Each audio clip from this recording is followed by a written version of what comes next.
Buenas, buenas. Bueno, este es el episodio número 31 en el cual les voy a estar contando, voy a ver cómo le pongo el título, pero sería cómo puedes ser especialista en calistenia, ¿sí? Cómo puedes desarrollar tus habilidades como entrenador de calistenia al máximo eh, y contarte un poquito la historia de cómo lo hice yo y cómo lo podés llegar a hacer vos y después, terminar, bueno, si es que te interesa y demás, porque hay personas que solamente le interesa aprender, ¿sí? Para poder aplicarlo con ellos mismos. Pero bueno, como que después va picando esa chispita, o bueno, a mí es lo que me pasó, que querés empezar a ayudar a otras personas, o como le ves ese interés de generar resultados con otras personas, ¿sí? Así que bueno, nada, para que capaz no me conoce y demás, soy Facundo Chavero, estudié un terciario en actividad física y deporte. Más allá de eso, toda la información que yo te voy a contar, la mayoría de las cosas, o por no decir el 95%, la aprendí de manera autodidacta, investigando. Obviamente también hice formaciones, leí libros, miré videos de YouTube y demás, pero de esa manera pude como desarrollar mi propio método, o bueno, método porque le pueden decir de cualquier manera, pero sistema para generar resultados en calistenia sin tener que estar diciendo, bueno, esto es lo que a mí me sirvió, que para mí no está más fuera de la realidad decir que esto te sirvió porque, o sea, somos todos diferentes y por más que te haya servido a vos, no me va a servir a mí.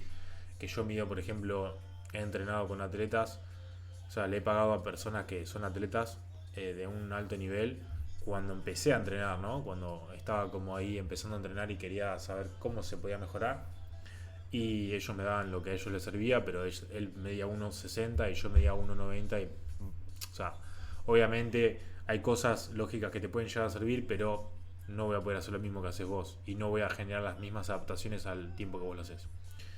Bien, entonces me presento, mido 1,90, peso ahora actualmente 85 kilos. Eh, en el nivel que estoy ahora, estoy, bueno, mi RM en dominadas porque tengo una molestia en el pectoral y no puedo entrenar fondos. Estoy con 85 kilos en dominadas. Eh, Front lever tengo unos segundos. Puedo tirar preses y negativas de front, qué sé yo. Eh, Dominado en brazo, muscle up con 27 kilos y medio. Eh, o sea, eso fue lo máximo que llegué a tirar. Y bueno, ahora estoy entrenando más que nada el press militar, que ustedes van a ver después por qué, la lógica de por qué entreno eso. Bueno, ahora, cerrando todo eso que a nadie le importa, ¿cómo puedes ser especialista en calistenia? O sea, ¿qué son las habilidades o los conocimientos que vos tenés que tener para poder mejorar como entrenador o para sacar tus habilidades? Primero que nada, en lo que todo el mundo le erra, creo yo, es en entrenar solamente viendo videos de YouTube y lo que le sirvieron a ese tipo de personas. Sí, la mayoría de veces los que son, bueno, atletas muy pro, tienen primero que tienen el físico para la calistenia, tienen la biomecánica, la anatomía para la calistenia. ¿Sí? Y después, obviamente, tienen la constancia, porque eso no hay que sacárselo, porque si esa persona no será constante, no va a tener esos resultados. Pero por más que vos, midiendo, no sé, podés medir unos 70, 1,90, 1,80, 2 metros, vas a aplicar esa disciplina y no vas a poder llegar a tener ese tipo de resultados. Sí, o sea, me duele decirlo, pero también me lo digo a mí mismo, porque genéticamente tus tendones y articulaciones no te van a dar para llegar a hacer eso. Obviamente hay personas que miden 1,90 y tienen un nivel increíble, sí, pero ahí ya entramos en algo, ¿cómo te puedo explicar? Dentro de que es de eso que miden 1,90 también tienen sus ventajas mecánicas, sí. Entonces, como que el mundo de la calistenia es muy disparejo a nivel de, bueno, de los cuerpos que hay, ¿sí? Entonces ya de ese lado hay que entenderlo. Primero, lo que yo te voy a contar que vos tenés que aprender es para que vos puedas o sea, diferenciar ese tipo de cuerpo y entender cuánto puede llegar a tardar esa persona y el potencial genético que puede llegar a tener también. Entonces, primero que nada tenés que entender ciertas bases. ¿Cuáles son las bases? ¿Sí? Desde ya tenés que saber qué es la calistenia, obviamente, pero desde ahí tenés que saber los componentes de la carga. ¿Sí? Los componentes de la carga, los principios de lo que sería el principio de especificidad, principio de continuidad, el principio de sobrecarga progresiva, ¿sí? Que eso es bastante simple. Principio de especificidad quiere decir que vos tenés que, si querés mejorar en un movimiento, tenés que entrenar ese movimiento, obviamente. O sea, no te vas a, si vos querés sacar front lever, obviamente tenés que ser fuerte en básicos y demás, para que después el front lever se te haga mucho más fácil. O por ejemplo, yo volví a tirar front lever, no quiero contar toda mi historia, eso capaz lo hago en otro video. Volví a tirar front lever después de muchos años solamente entrenando dominadas. Sí, yo mido 1,90, pero tengo cierta ventaja mecánica, que tengo los brazos muy largos.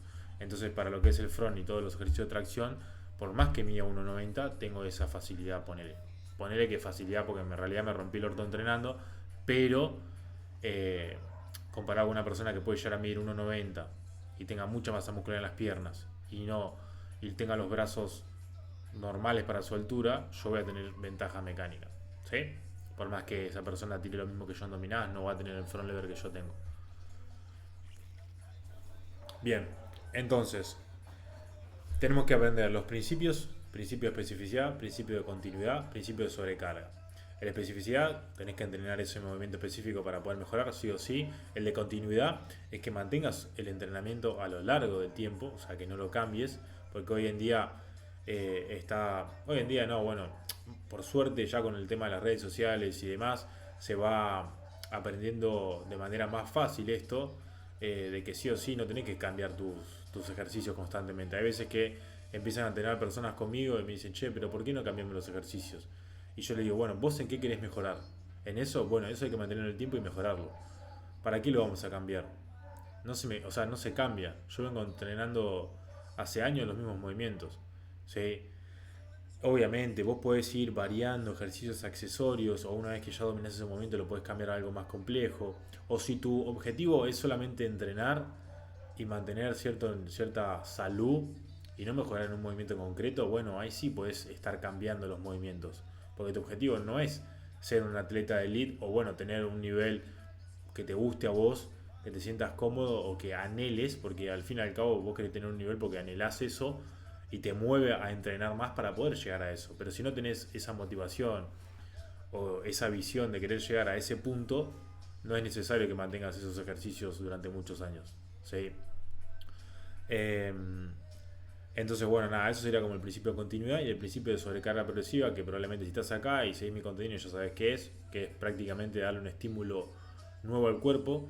¿Sí? Que vos le das un estímulo al cuerpo, el cuerpo se genera como un desequilibrio hormonal, ¿sí? Y después ese desequilibrio, obviamente, que con tu calidad de sueño, que tiene que ser entre 8 a 9 horas, con una buena alimentación, vas a poder generar ciertas adaptaciones donde ese desequilibrio va a empezar a ser un equilibrio en el cual vos te vas a adaptar a ese estímulo y nuevamente cuando vos le quieras dar ese mismo estímulo ya no va a generar nuevas adaptaciones porque te adaptaste, entonces vos tenés que darle un estímulo mayor. ¿Sí? Por ejemplo, si hiciste 2 repeticiones, ahora ya estás adaptado a esas 2 repeticiones, vas a tener que hacerle 3 o agregarle peso, por ejemplo. Pero esa sobrecarga progresiva tiene que ser de manera justa, porque si vos te estás matando cada vez un poco más, pero en realidad vos no te estás adaptando al estímulo que le diste la semana pasada e igual así le estás matando, y ahí estás generando una sobrecarga. Una sobrecarga para tu cuerpo en el cual no vas a poder llegar a adaptarte. ¿Sí? Bien, después, componentes de la carga. Vos tenés que aprender sobre los componentes de la carga. ¿Qué son? Bueno, depende del autor. Por ejemplo, Eric Helms nombra algo que está bueno, que es la adherencia, que es la adherencia a tu programa de entrenamiento. Entonces vos sí o sí tenés que adherirte a tu plan.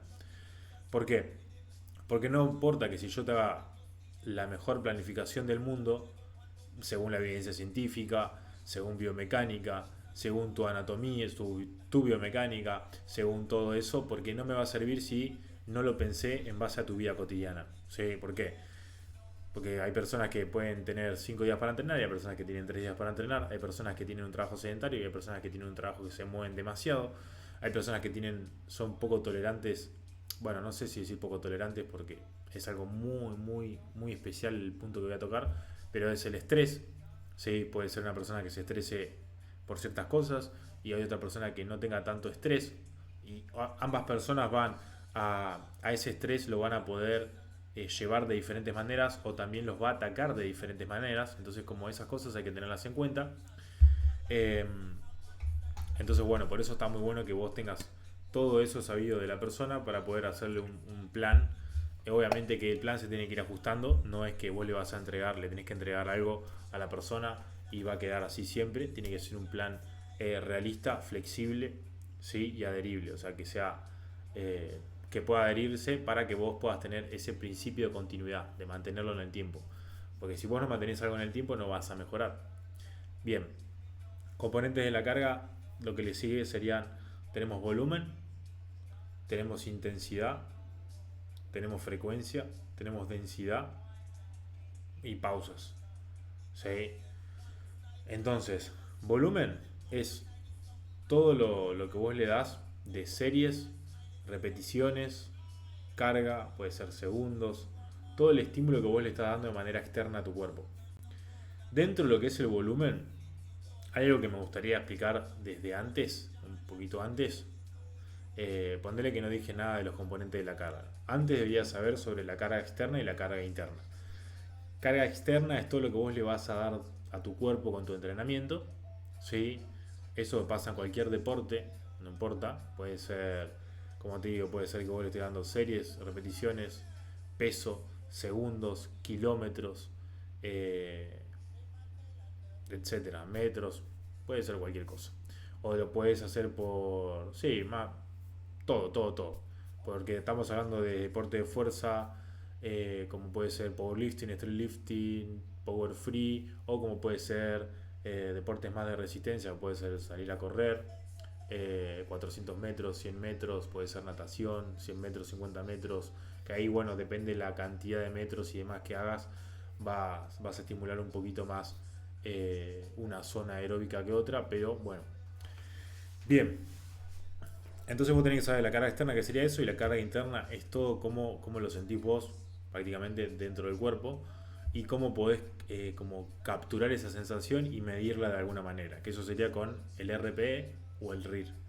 ¿Sí? El RPE es el esfuerzo percibido que vos te vas a tener mediante esa serie, repeticiones, peso, etcétera, mediante esa carga externa, o el RIR, que ahí podés estimar a cuánto tuviste del fallo, que a más cerca del fallo, más intensidad y demás, entonces de esa manera vos podés percibir.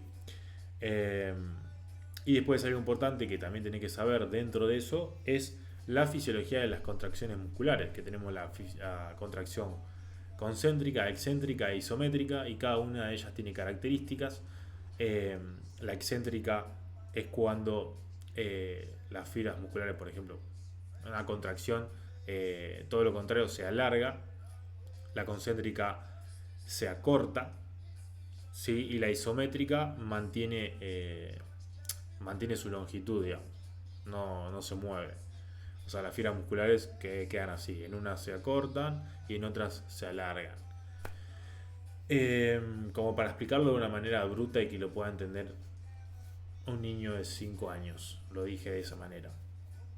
Eh, entonces, en la calistenia se usa bastante la fase excéntrica, pero en realidad, eh, desde los estudios científicos que yo leí, te genera ciertas adaptaciones, pero también genera mucho daño muscular y lo que siempre terminan como en conclusión es que vos tenés que entrenar ambas fases y podés llegar a entrenar como la fase excéntrica pero como aparte, que no te centres solamente por ejemplo, para sacar dominadas y no haces ninguna, no vas a entrenar solamente la fase excéntrica. Eso no te va a dar la fuerza concéntrica para que vos subas. Vas a estar adaptando más que nada a tus tendones. ¿Sí?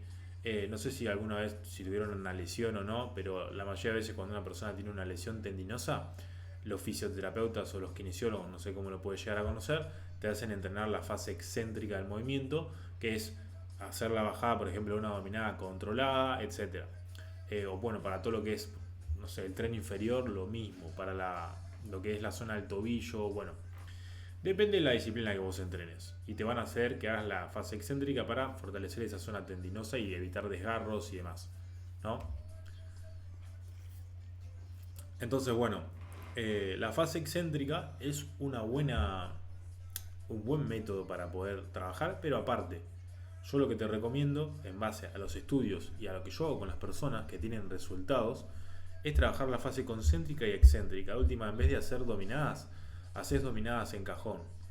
¿Sí? Que sería apoyar los pies en un cajón, colgado de la barra y empezar a hacer la fase concéntrica y excéntrica. ¿Sí? Miren lo largo que tengo los brazos, boludo. O sea, comparado con el cuerpo. Bueno, ahora no se va a notar, pero yo mido 1,90 y creo que los brazos me medían casi, no me acuerdo si 2 metros 10, 2 metros 20. Bueno, la envergadura sería. Eh, entonces, eso es lo que yo les recomiendo, usar el método excéntrico para complementar. Después está el método excéntrico supramáximo, ¿sí? Que sería, por ejemplo, hacer una negativa con peso, con un peso que vos no podés hacer en la fase concéntrica. Después, bueno, tenemos la parte en la concéntrica, según los estudios, o sea, la concéntrica, que es la subida, tenés que hacerla siempre a la máxima velocidad de ejecución si tu objetivo, bueno, es la ganancia de fuerza.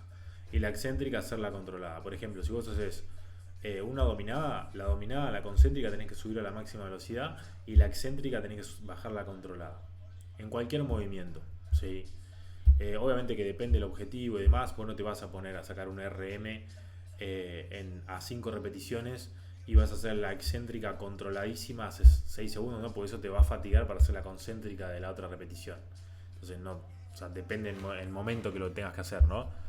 Pero más que nada, esto de controlar la excéntrica y no dejar caer el peso libre o tu cuerpo es para la ganancia de hipertrofia. Obviamente también para la ganancia de fuerza y demás, porque son adaptaciones que están en conjunto. No podemos aislar una adaptación de otra. Es más, obviamente que se potencian. Pero para que entiendas como más que nada para qué lado va. Después la fase isométrica, donde no se acorta ni se alarga las fibras musculares. Y bueno, los tendones y demás, etcétera. Sirve, obviamente acá sería para la parte isométrica de los movimientos de calistenia, como es el front lever, la plancha, el handstand. Plancha, por ejemplo, bueno, no quiero entrar en esa parte, pero la fase isométrica, trabajar la específica para esos movimientos, y también a veces la usan para fortalecer algún punto específico de un movimiento en el cual vos te sentís más débil o te falta estabilidad y frenás en ese punto. Por ejemplo, unas dominadas, y en la dominada frenás arriba con el mentón por encima de la barra, o cuando tenés los codos a 90 grados frenás ahí y recién ahí subís. Esto también se puede usar. No hay una como, ¿cómo te puedo decir? No es que sea 100% efectivo, pero lo podés sumar como aparte, como un trabajo aparte. ¿Sí? Pero no te digo que vos solamente vas a mejorar eso frenando ahí. O sea, tenés que sumarle otras cosas aparte de eso. Eso quiero que lo tengan en cuenta. Bueno, ahora sí. Después de que aprendas, bueno, carga interna versus externa, componentes, bueno, componentes de la carga no, lo que es la fisiología de las contracciones, excéntrica, concéntrica e isométrica. Ahora sí, tenemos componente de la carga, tenemos el volumen, que el volumen, bueno, sería todo lo que te dije antes, todo lo que vendría a ser de carga externa. Después tenemos la intensidad, que también se mide por la carga interna, por eso yo le decía, la intensidad la podemos medir con el RPE y el RIR, o sea, es la cercanía al fallo muscular o llegar al fallo, la podemos medir de esa manera, la intensidad. Entonces, a más carga o a más cercanía al fallo, vamos a tener más intensidad dentro de nuestro entrenamiento. Entonces, igual tenés que saber, dentro de lo que es el volumen, tenés que saber qué volumen necesitas para generar adaptaciones en tu cuerpo, cuál es el volumen según la evidencia que podemos tolerar al máximo, que esto va a depender del individuo, que pueden ser más, pueden ser menos. Depende, por ejemplo, el autor, como Mike Israetel, tiene como varias siglas en el cual te dice el mínimo volumen, el volumen de adaptación, perdón, el volumen de mantenimiento para que vos mantengas tu nivel pero no lo aumentes, el mínimo volumen adaptativo donde ya podés generar ciertas adaptaciones, el máximo volumen adaptativo y el máximo volumen recuperable. El máximo volumen recuperable ya serían más de 25 series por semana, por patrón de movimiento o grupo muscular. Sí, pero bueno, ahí ya entro como algo mucho más específico, ¿sí? Es como que no puedo. La idea es que sepan todo por arriba. Entonces, volumen, tienen que saber bien cuántas series, repeticiones y demás pueden hacer por grupo muscular o patrón de movimiento para generar adaptaciones. Eh, a la semana, ¿sí? Todo esto lo que yo le digo es a la semana y por sesión. Y después la intensidad, ¿sí? A qué carga tengo que entrenar para generar fuerza, o sea, para ir más por adaptaciones del nivel del sistema nervioso central y adaptaciones para generar hipertrofia, ¿sí? Más periférica, etcétera. Que van en conjunto, como les digo, pero vos podés trabajar con diferentes intensidades. Y lo ideal siempre es trabajar, bueno, depende igual, pero el objetivo, si tu objetivo es entrenar la fuerza, obviamente que un porcentaje, la mayoría del porcentaje de todo tu entrenamiento, toda tu sesión y semana va a estar entre un 80-90% de tu 1RM, de la intensidad. Puede ser entre, depende del autor, entre el 75 al 95 en realidad, agarrando todos los niveles, tipo intermedio, principiante, intermedio, avanzado. Eh, Tu volumen de entrenamiento tiene que estar a esa intensidad. Y hipertrofia puede estar entre el 60 al 80% de tu 1RM, la carga, ¿no? Y después, bueno, podés medirlo mediante la cercanía al fallo, porque en la hipertrofia, mientras más cerca del fallo estés o llegando al fallo, más reclutamiento de unidades motoras, por lo cual quiere decir que más ganancia de hipertrofia vas a tener.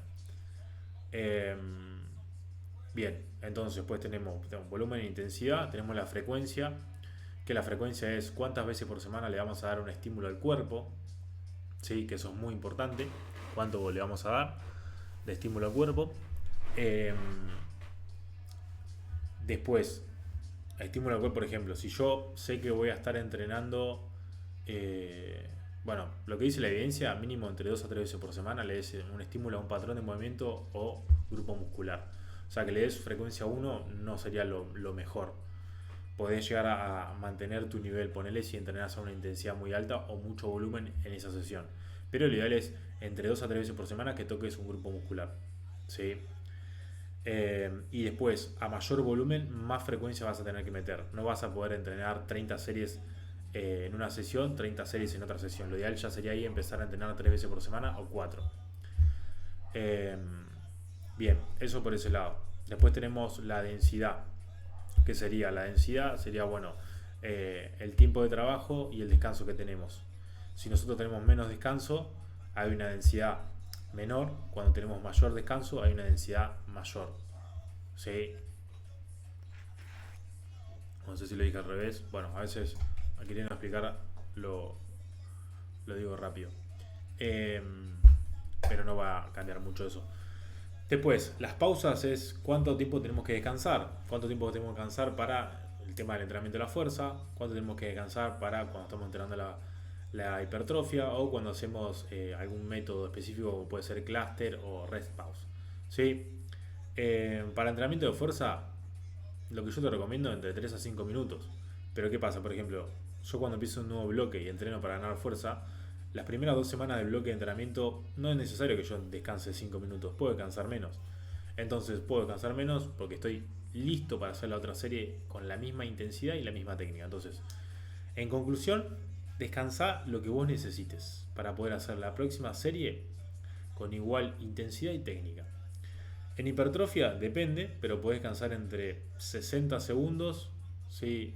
A 90 segundos, o depende, hay gente que descansa menos, pero obviamente que el descanso tiene que ser para que vos puedas cumplir con las repeticiones que te pusiste, no que cada serie cada vez hagas menos repeticiones o le tengas que bajar el peso. Ahí significa que estás descansando muy poco o en la primera serie ya llegaste al fallo, llegaste al fallo, llegaste al fallo. Entonces todo depende de las circunstancias, ¿sí? Todo depende. Entonces como que no te puedo dar algo exacto porque va a depender. Eh, y después método cluster que sería hacer un micro descanso entre intraserie, no entre series. ¿Sí? Pero bueno, no quiero entrar tampoco en eso porque si no sería todo muy largo.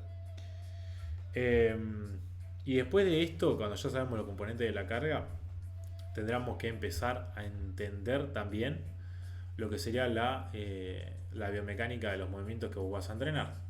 Biomecánica del front, de la plancha, del handstand. Yo estoy hablando siempre únicamente de calistenia, ¿no? También podemos meter lo que sería pistols, lo que es sentadilla, Y después, bueno, lo que es el muscle up, las dominadas y los fondos. Tendrás que entender la biomecánica, ¿sí? Los músculos que trabajan. Y después, qué anatomía o qué tipo de, sí, de anatomía tiene que tener una persona para ser más favorable o no tan favorable dentro de lo que es ese movimiento. Por ejemplo, en la plancha no es muy favorable tener los brazos largos. En el front lever sí. En el front lever o en la plancha, en ninguno de los dos es favorable tener las piernas largas, pero si vos comparas a una persona que tiene piernas largas, eh, pero no tiene masa muscular, con una persona que tiene piernas largas y masa muscular mucha en las piernas, ahí hay diferencia entre que uno va a tener más segundos que el otro por más que hagan exactamente lo mismo o que levanten lo mismo en dominados o que entrenen lo mismo, etcétera. Entonces también va a depender de eso. Y cuerpos hay millones, ¿entendés? Puede ser que vos seas alto, pero que tengas los brazos largos, o que tengas tu centro de masa mal distribuido. O sea, mal distribuido no, o sea, como que tenés el tronco muy corto y el tren inferior muy largo. Eso no es muy favorable ni para las personas bajitas ni para las personas altas, ¿entendés?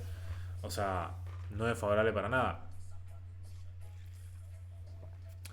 Bien, entonces deberías aprender eso, qué tipo de palanca tiene, el fulcro, o sea, por ejemplo, no sé, el front lever tiene palanca de tercer grado, la plancha tiene palanca de tercer grado, el handstand es algo que es de equilibrio, entonces como que no tiene palancas, solamente tiene palancas cuando se genera ese desequilibrio, cuando querés volver al cuerpo y demás, se genera la palanca, pero si no, eh, no. Después, bueno, la musculatura que tenga que trabajar, etcétera. Entonces vos ya entendés el movimiento para poder decir, bueno, este ejercicio me sirve, este no. Entendés la palanca que tiene, entendés qué movimientos podés hacer para poder estimular esa palanca, las regresiones, todo. Ya sabés sobre los ejercicios concéntricos, excéntricos, los isométricos, las adaptaciones que puedes generar, todo. Los métodos que puedes llegar a usar. Entonces de esa manera tenés algo muy importante eh, para poder empezar a decir, che, bueno, ¿cómo planifico?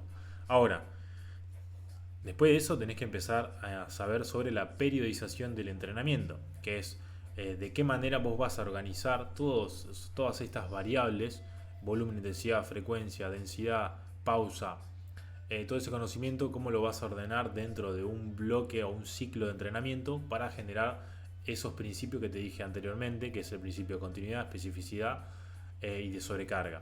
Entonces, eh, vos tenés que entender eso, o sea, la lógica, cómo puedo organizar yo, qué tipo de bloques puedo hacer, qué tipo de métodos hay para progresar, qué tipo de progresiones hay, puede ser, no sé, lineal, lineal inversa, ondulante, conjugada, ¿sí? Hay un montonazo y es más, hasta podés unir varias en un mismo bloque. Después puedes hacer, no sé, depende del autor como lo diga, pero tenés diferentes bloques, por ejemplo, tenés bloque de hipertrofia, bloque de fuerza base, bloque de fuerza y después tenés la pig whip o bueno, la toma de marcas, ¿sí? El tapering y demás. O sea, depende cómo lo diga el autor, porque puede ser, no sé, de acumulación, de intensificación y de transformación. ¿Sí? El objetivo de cada bloque sería, por ejemplo, el de acumulación es generar hipertrofia, el de intensificación es ya ir más para intensidades y adaptaciones de fuerza, y transformación es llevar toda esa masa muscular y eso que entrené en la parte de intensificación, transformarla en el movimiento final. ¿Sí? Obviamente que en la parte de acumulación e intensificación hay diferencias en que en la acumulación puedo trabajar más accesorios, en la intensificación ya voy a trabajar los movimientos finales a una intensidad parecida a lo que yo puedo llegar a competir o a ese movimiento final que yo quiero sacar. Por ejemplo, estoy entrenando en front lever half en intensificación para poder ir a la etapa de transformación y sacar el front lever full, que sería el movimiento final. Sí, entonces dentro de cada etapa voy a tener que cumplir con ciertos criterios de intensidad, de volumen, de descanso, de movimientos, ¿sí? Para que nosotros vayamos haciendo esa mejora. Eh, y después, bueno, como le digo, tenés la lineal inversa, que uno puede llegar a hacer, mantengo el peso, mantengo el volumen y voy aumentando la intensidad, o mantengo la intensidad y voy aumentando el volumen, ¿sí?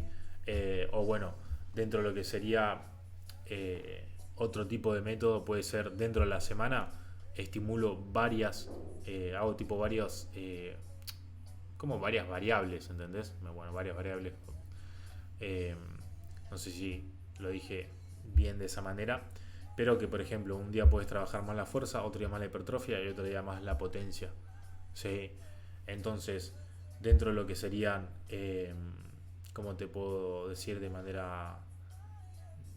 bueno, las manifestaciones de la fuerza, por así decirlo? ¿Sí? Dentro de lo que son las manifestaciones de la fuerza, la puedes trabajar dentro de una semana cada manifestación de esa fuerza. ¿Sí? Entonces ahí vas a generar una mejora y vas a tocar cada punto. Pero bueno, depende de la disciplina también. ¿Sí? En la calistenia no se trabaja mucho de esa manera.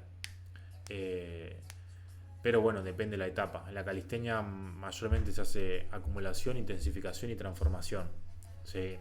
Y después de la transformación ya se hace el test y después se vuelve a repetir. Eh, entonces vas a tener que aprender a esos métodos para poder llevar todas esas variables de entrenamiento a, eh, a un bloque de entrenamiento. ¿Sí? Que bloque puede durar un mes, puede durar 6 semanas, eh, y después puede ser tres bloques de 6 semanas, ¿sí? En el cual tenés un bloque de acumulación, un bloque de intensificación, un bloque de transformación. Pero bueno, se pueden hacer 10 millones de cosas, 10 millones de cosas en lo que sería el powerlifting. Se puede sacar un montón de lógicas que hay que sirven para el street lifting, para los isométricos también. El isométrico hay que tener un poquito más de cuidado porque no se pueden aplicar ciertos criterios. Pero bueno, entendiendo lo que yo te dije antes, al principio, que tenés que aprender, vas a saber más o menos cómo hacerlo. Eh, Después hay cosas más interesantes, decir, che, bueno, ¿cómo puedo medir el RPE o el RIR en isométricos? Porque no es lo mismo en isométricos que en dinámicos. Hay un montón de cosas. Y por último es cómo llevar obviamente todo eso a la parte práctica en un Sheets, un Excel, tenerlo ordenado, tener las métricas de la persona, cómo entregar ese programa de entrenamiento a una persona, ¿sí? Porque al fin y al cabo vos podés tener todo ese conocimiento, pero si vos no lo podés transferir a una aplicación de entrenamiento o a un Sheets, un Excel, lo que sea, no te va a servir de nada. Entonces vos tenés que saber cómo hacerlo, cómo ir modificando esas variables en base a lo que responde la persona, ¿sí? Que eso es como la parte ya más del día a día de un entrenador o de un coach, ¿sí?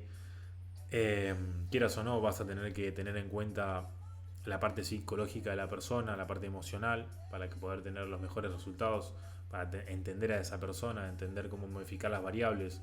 Ciertamente a veces somos más coach, acompañantes, que otra cosa, pero bueno, también depende de la persona y demás. ¿Sí? Y después, ya si te interesa más cómo poder monetizar ese conocimiento, simplemente es empezar a crear contenido, crear una marca personal, ser bueno en lo que haces, mostrar resultados y bueno, tener todo un sistema para poder, bueno, vivir de eso, que es lo que yo fui haciendo. ¿Sí? Así que bueno, nada, hasta ahora creo que ya terminamos con el capítulo 31 del podcast. ¿Sí?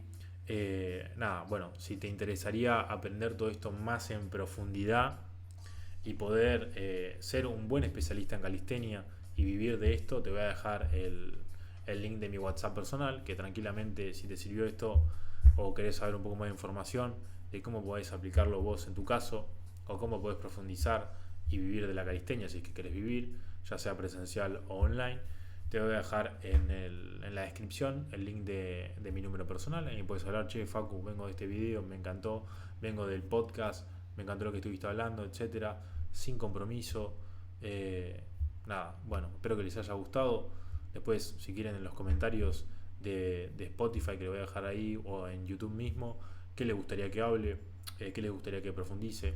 Así que, bueno, nada, nos estamos hablando.